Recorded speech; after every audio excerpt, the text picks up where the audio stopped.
Assalamualaikum warahmatullahi wabarakatuh. Perkenalkan, nama saya Atila Salsabila Alkanza dari kelas 73. Kali ini saya akan membahas beberapa materi yang ada di buku pelajaran kelas 7. Materinya ada memahami Quran Surah Al-Mujadalah ayat 11, macam-macam mat, memahami iman kepada malaikat, konsep bersyukur, tadabur, serta tafakur kepada Allah Subhanahu wa Ta'ala di setiap keadaan, serta ketentuan konsep rukhsah dalam sholat dan puasa. Yang pertama, saya akan mulai membahas tentang yaitu isi kandungan dari Al-Mujadalah ayat 11. Inti dari surat tersebut adalah Allah akan menaikkan derajat orang-orang yang beriman serta berilmu. Dan juga tidak egois dalam menuntut di jalan Allah. Dan juga hadis yang terkait tentang semangat menuntut ilmu. Ada satu hadis yang saya sangat ingat bunyinya. Berbunyi, tolabul ilmi faridatun ala kulli muslimin. Yang berarti, menuntut ilmu adalah kewajiban bagi seluruh muslim. Kedua, saya akan membahas tentang macam-macam mat. Di sini ada 4 mat yang akan saya bahas. Yang pertama mat arid risukun, yang kedua mat tobi'i, yang ketiga mat jais munfasil, dan yang kelima mat wajib muttasil. Yang pertama saya akan membahas mat arid lisukun. Mat arid lisukun biasanya terletak pada akhir kalimat, yaitu cara kita mengetahui itu mat arid lisukun atau bukan adalah melihat jika ada huruf alif, ya atau waw bertemu dengan huruf hijaiyah hidup yang dimatikan di akhir kalimat atau jika bertemu dengan waqaf. Yang kedua, mat tobi'i atau biasa disebut mat asli. Biasanya kita bisa mengetahuinya lewat alif bertemu dengan fathah, ya bertemu dengan kasroh, dan waw bertemu dengan dhamma. Dia dibaca dengan 2 harokat. Contohnya nah. Yang ketiga, mat jais munfasil. Cara mengetahui mat jais munfasil adalah melihat apakah ada huruf mat tobi'i bertemu dengan hamzah, namun tidak digabung dalam satu kalimat yang sama, masih dipisah dalam satu kata. Cara mengetahui mat wajib muttasil. Cara mengetahui mat wajib muttasil hampir sama dengan cara mengetahui mat jais munfasil. Cuman berbedanya, yang mat jais munfasil tidak digabung dalam satu kalimat yang sama, sedangkan mat wajib muttasil digabung dalam kalimat yang sama. Contohnya seperti ini. Mat tobi'i bertemu dengan hurufnya, yaitu hamzah. Ketiga, saya akan membahas mengenai memahami iman kepada malaikat. Yaitu saya akan memulai membahas dari pengertian iman kepada malaikat. Pengertian iman kepada malaikat yaitu meyakini bahwa malaikat adalah makhluk ciptaan Allah Subhanahu wa Ta'ala yang selalu taat dan beribadah kepadanya. Dan juga malaikat terbuat dari cahaya. Kita harus meyakini itu bahwa dia adalah makhluk yang nyata. Yang kedua, dalil nakli mengenai iman kepada malaikat.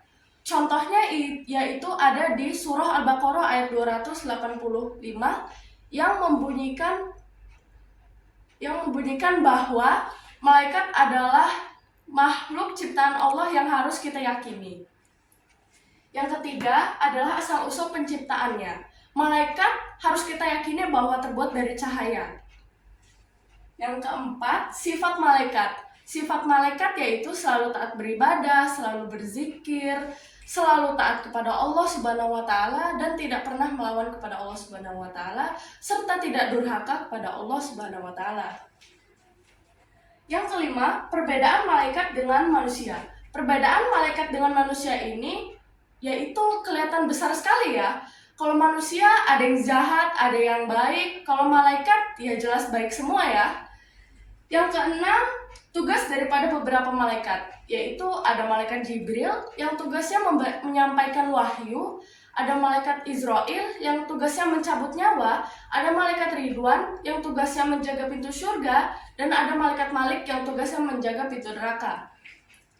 Dan yang terakhir, hikmah beriman kepada malaikat. Hikmah beriman kepada malaikat ini membuat kita menjadi pribadi yang mawas, jujur, serta sopan santunnya lebih meningkat, dan juga tidak punya pribadi yang buruk. Keempat, saya akan membahas mengenai konsep bersyukur kepada Allah Subhanahu wa Ta'ala di setiap keadaan. Di sini saya tidak akan hanya membahas tentang bersyukur, namun saya akan membahas mengenai tadabbur dan juga tafakur.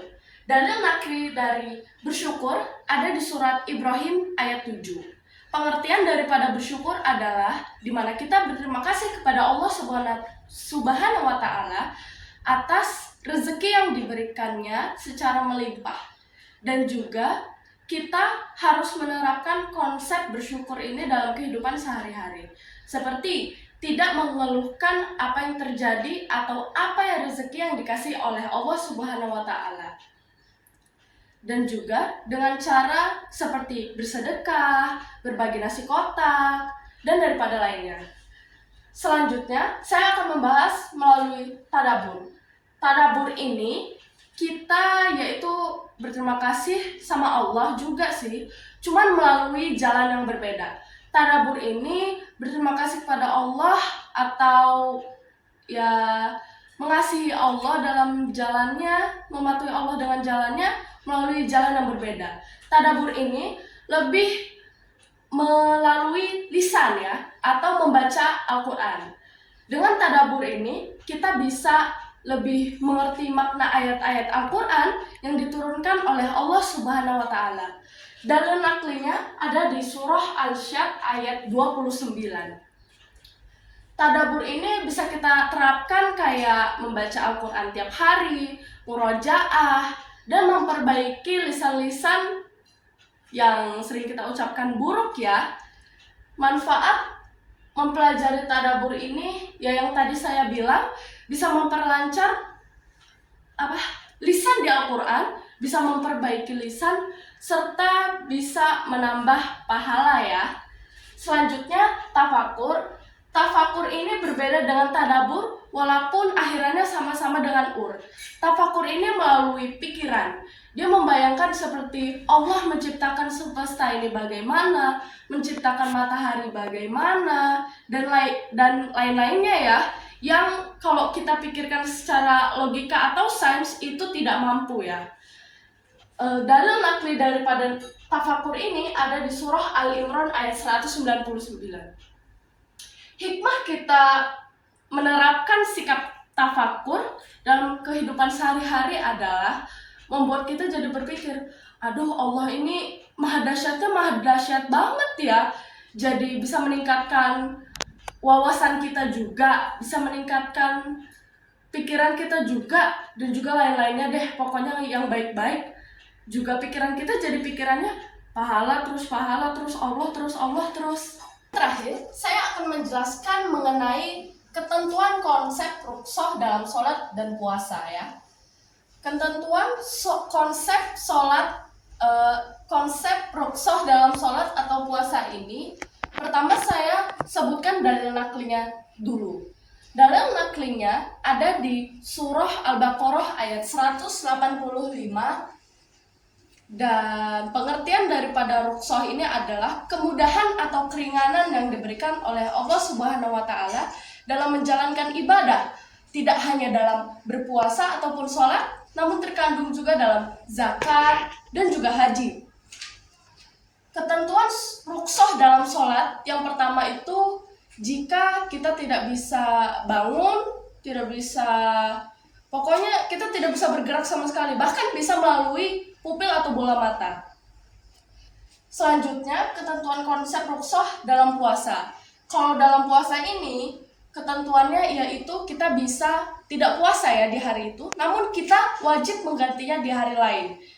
Jika ada uzur, kita sedang sakit keras yang memang kita tidak bisa berpuasa atau memang harus makan. Dan yang ketiga, ketentuan rukhsah dalam haji. Ketentuan rukhsah dalam haji itu syaratnya adalah sedang uzur, lansia, atau tidak bisa bergerak ya. Itu bisa digantikan dengan ba'dal haji dengan orang yang sudah haji. Kemudian ketentuan rukhsah dalam zakat.